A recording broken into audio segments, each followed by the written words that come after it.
Assalamualaikum warahmatullahi wabarakatuh. Alhamdulillah wa syukurillah ala nikmatillah la haula wa la quwata illa billahil aliyyil azim. Alhamdulillah, hari ini kita bertemu kembali. Mudah-mudahan kita dalam keadaan sehat walafiat.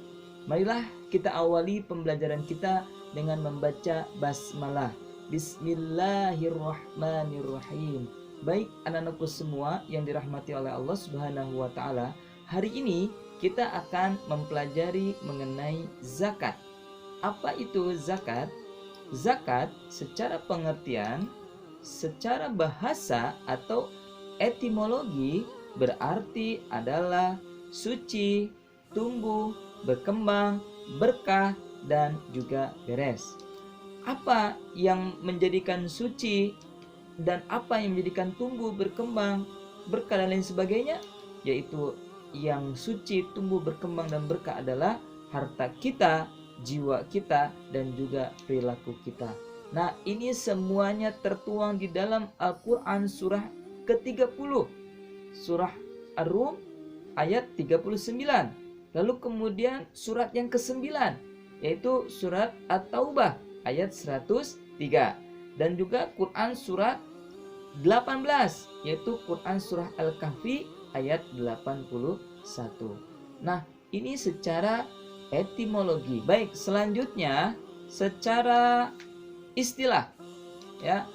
Pengertian secara istilah atau terminologi, zakat berarti kadar harta tertentu yang diberikan kepada yang berhak menerimanya, yaitu mustahik dengan syarat-syarat tertentu. Kadar hartanya juga ditentukan, tidak semua. Ada jenisnya, ada macamnya, ada yang lainnya. Kemudian diberikannya juga kepada siapa? Kepada yang berhak. Itu yang disebut dengan mustahik. Jadi kita nggak bisa sembarangan ngasih, nah tidak sesuai dengan mustahiknya. Nah lalu kemudian juga ada syarat-syaratnya. Nggak bisa sembarangan kita berzakat. Ada syaratnya, ada ketentuannya. Oleh karenanya nanti kita akan pelajari selanjutnya. Kita lihat di sini dalilnya. Yang tadi di surah At-Taubah ayat 103. A'udzu billahi minasy syaithanir rajim. Bismillahirrahmanirrahim. Khudh min amwalihim shadaqatan tutahhiruhum wa tuzakkihim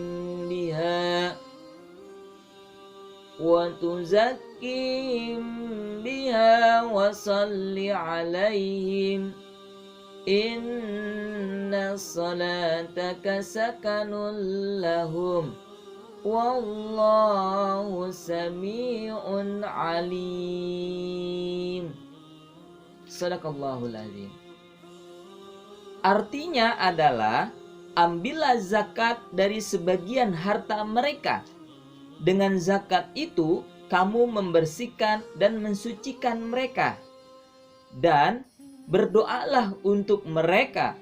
Sesungguhnya doa kamu itu menjadi ketentraman jiwa bagi mereka. Dan Allah Maha mendengar lagi Maha mengetahui. Maha benar Allah atas segala firman-Nya. Baik, anak-anakku semua yang dirahmati oleh Allah Subhanahu wa taala, itu tadi kita sudah mengetahui secara bahasa, etimologi, lalu kemudian secara istilah, terminologi, dan juga dalilnya mengenai zakat. Selanjutnya, zakat dibagi menjadi dua. Yang pertama adalah zakat fitrah. Secara bahasa, artinya pembawaan sejak lahir. Secara istilah, zakat fitrah adalah kadar harta yang diberikan kepada yang berhak menerimanya dengan beberapa syarat guna membersihkan diri dari perbuatan yang kotor dan keji bagi orang yang berpuasa pada bulan Ramadan. Itu zakat fitrah. Yang kedua adalah zakat mal. Istilah zakat mal ini diambil dari kata berbahasa Arab. Mal yang artinya adalah harta. Berarti yang dizakatkan adalah harta kita.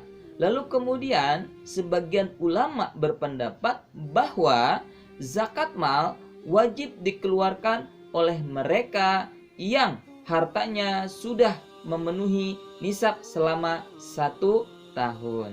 Baik, anak-anakku semua yang dirahmati oleh Allah, kita masuk ke dalam zakat fitrah.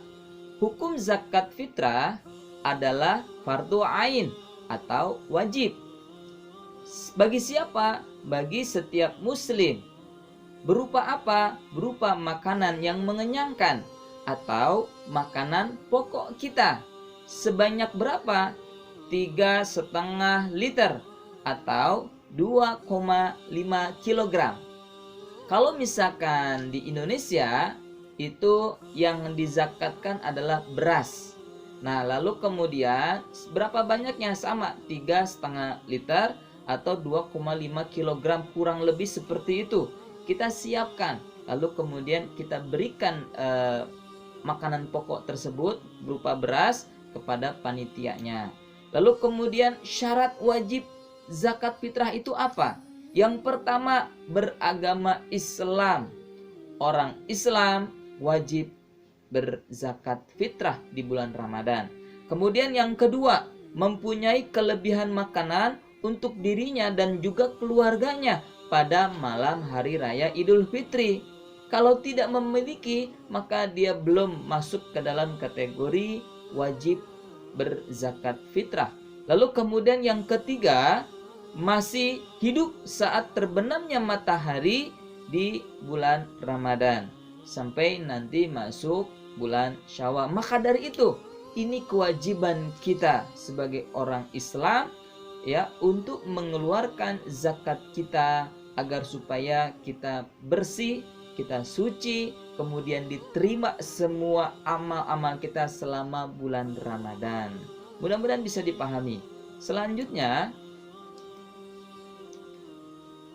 dalil zakat fitrah ini diambil dari hadis Nabi Muhammad SAW.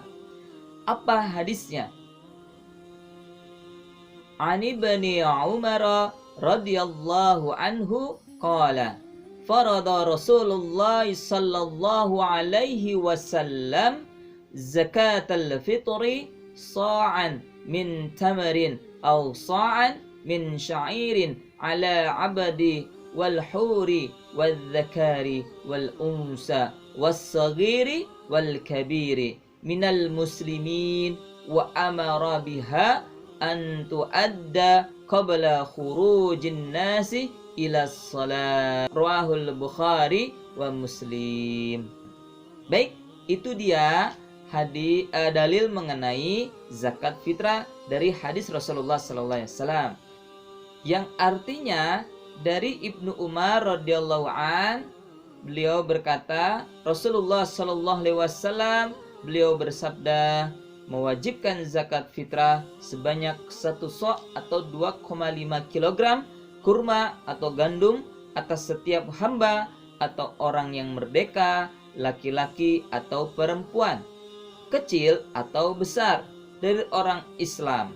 Beliau menyuruh melaksanakannya sebelum orang-orang pergi melaksanakan salat Idul Fitri. Hadis riwayat Bukhari dan Muslim.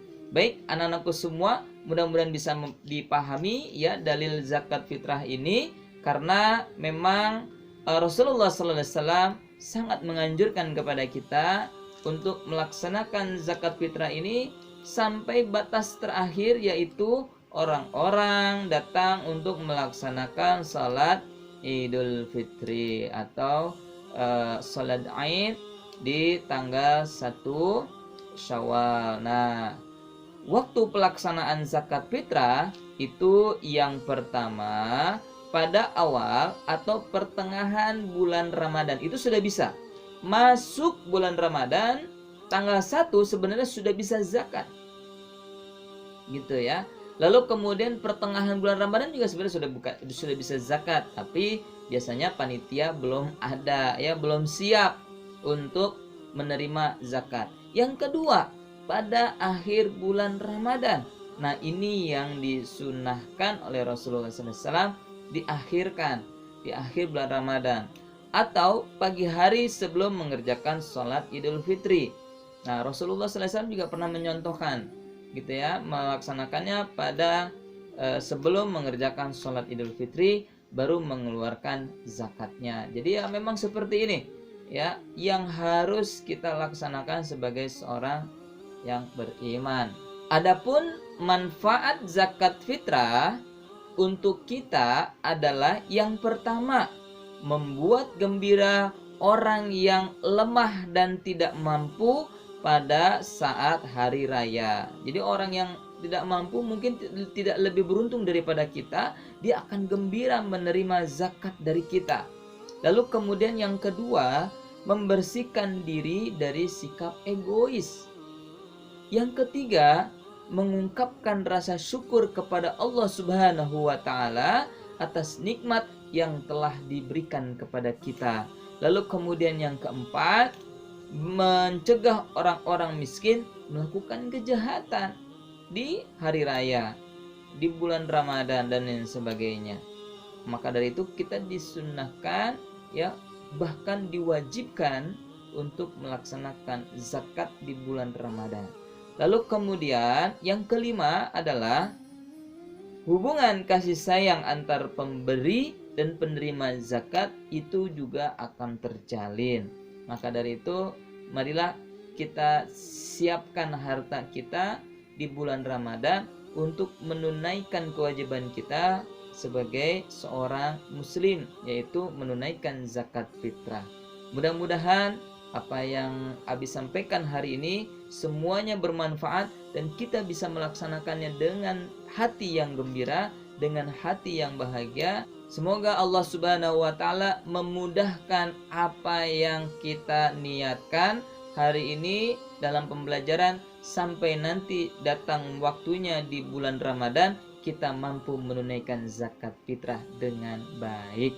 Sekian dari Abi untuk tugasnya, nanti bisa dilihat di Google Classroom masing-masing. Mudah-mudahan kita semua diberikan kesehatan oleh Allah Subhanahu wa taala dan mudah-mudahan kita semua bisa melalui pandemi ini dengan keadaan sehat walafiat. Sekian dari Abi, billahi taufik wal hidayah, atlubu afa minni wa minkum. Assalamualaikum warahmatullahi wabarakatuh.